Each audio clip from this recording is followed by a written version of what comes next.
The Triple Threat, a comprehensive overview of the benefits and challenges for veterans in the post 9/11 America era. One of the problems that many disabled veterans face in this country is the inability to receive timely compensation and assistance. Although foundations such as the Wounded Warriors Project offer assistance to injured veterans and their families, this process can take several months or even more than a year for veterans to receive any type of compensation for their services.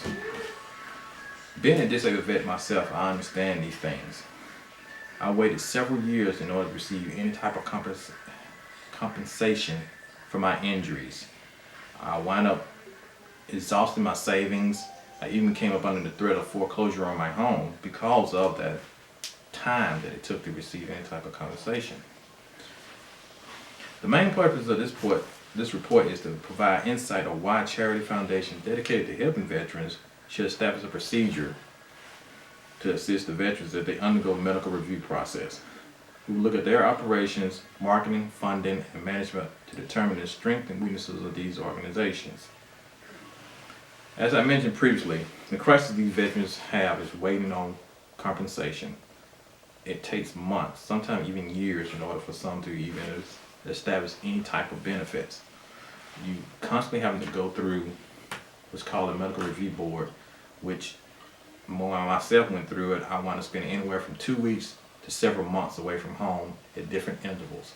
It was never just one continuous process. It was several different processes for each injury.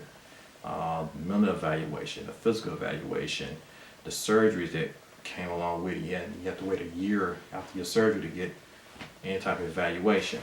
One of the major problems in dealing with this is the VA healthcare system. The backlog of this system is unbelievable. Their reason for saying that such a backlog is they was not expecting such an enormous rate of veterans coming back home, which I find kind of hard to believe. If you send 500,000 soldiers to a foreign land, you should expect 500,000 veterans to return, and over half of them may have some type of injury, not only physical but psychological.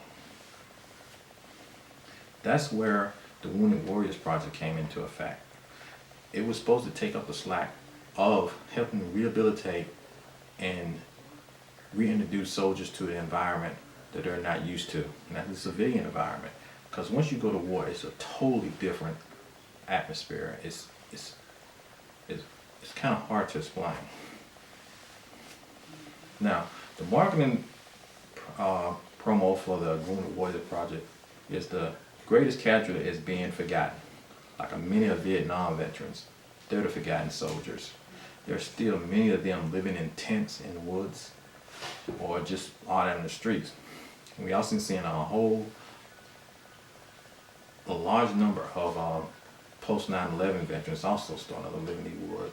They're facing alcohol abuse and everything because of the everyday stress of wanting to know whether or not they're going to be able to provide for themselves and their families. Staff Sergeant Richard Barnes is another example of the broken system. Sergeant Barnes applied for civilian disability benefits as well as military benefits. Because of injuries he received over there in Iraq, he's unable to return to a civilian job as a Hattiesburg police officer. The problem that he ran into was the constant back and forth and the reevaluations of his injuries. He would get an evaluation, and 6 months later he had to go back and get another evaluation. The same thing.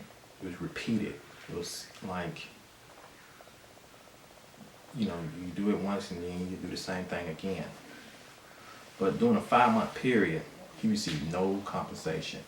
Luckily, he still had money in his savings, but it was quickly drained, and he had to wait and wait and wait for compensation. Now, they reached out to the Wounded Warriors program. After several months and several denials, they still never received anything. But luckily, through the Mississippi National Guard Family Program, they was able to receive some assistance to help keep them afloat until he was able to receive compensation. He just recently received compensation, but the whole matter was, he was still on the verge of losing his home and everything else because of the wait.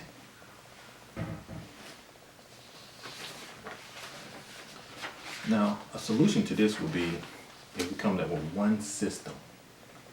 And with that one system, while the soldiers going through the evaluation, that the Wounded Warriors program could provide them with a stipend of some sort, which would help them with their bills, food, anything like that. Now, if we can come up with just that simple little program and hold these charitable organizations accountable for the money they receive from local donations and everything, it would make the situation run a whole lot smoother. And also get the Veterans Office to be able to provide a faster service, employ more people if they have to, in order to get these soldiers seen after.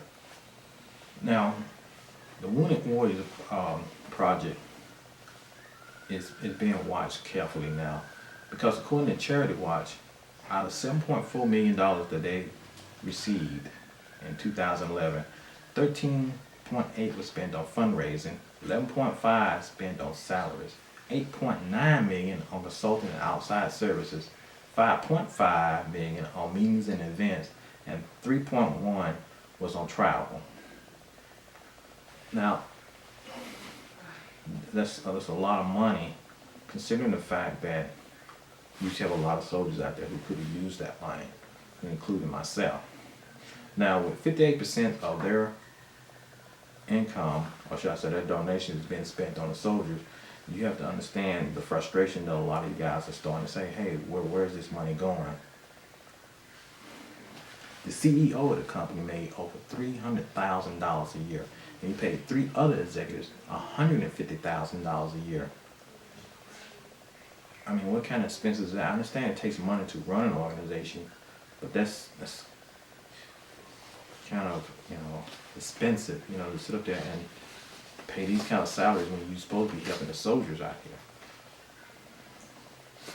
here. It would be more, if they were to find a more efficient means of doing this, like I said, cut costs, cut salaries and everything. The problems that we have with soldiers committing suicide or hurting their loved ones out of frustration would come to a minimal. So that's the whole purpose of this report, to try to call some attention to what we're going through. Everything may look good on the outside, but on the inside, things are not very good for us. Our finances and our mental status and everything, it's all due to the stress that we receive just on trying to provide for our families. Furthermore, the individuals themselves, the citizens of the United States, should also do their part by convincing other individuals, schools, businesses, and other foundations to donate funds and resources and make them aware of the crisis that's going on.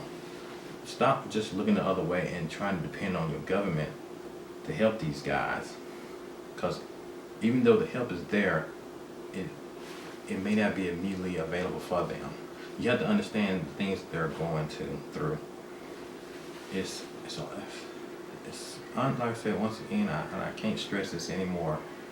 It is unbelievable that the number of people who think that once we come back from war, they think that we come back with a arm full of money and that everything is okay, and it's not. So that's why I say individuals need to get more involved also. Different organizations. Be a little bit more understanding when it comes time to collect on certain bills such as utilities and other things, and also maybe donate something to these guys just to try to help them out and try to relieve some of this stress that they're having, because in the long run helping them helps you, because if it was not for the veterans, the soldiers themselves, this country would not be what it is today. So you really need to take time out to thank a veteran by helping him out for his time of need, because he was there for your time of need in the crisis that went on after 9/11. A lot of us was called to duty, left our homes, our families, friends, and some of us left our lives over there in Iraq in order to make this country great. So only thing we ask in return is to show your appreciation by supporting us and giving us what you said you was gonna give us.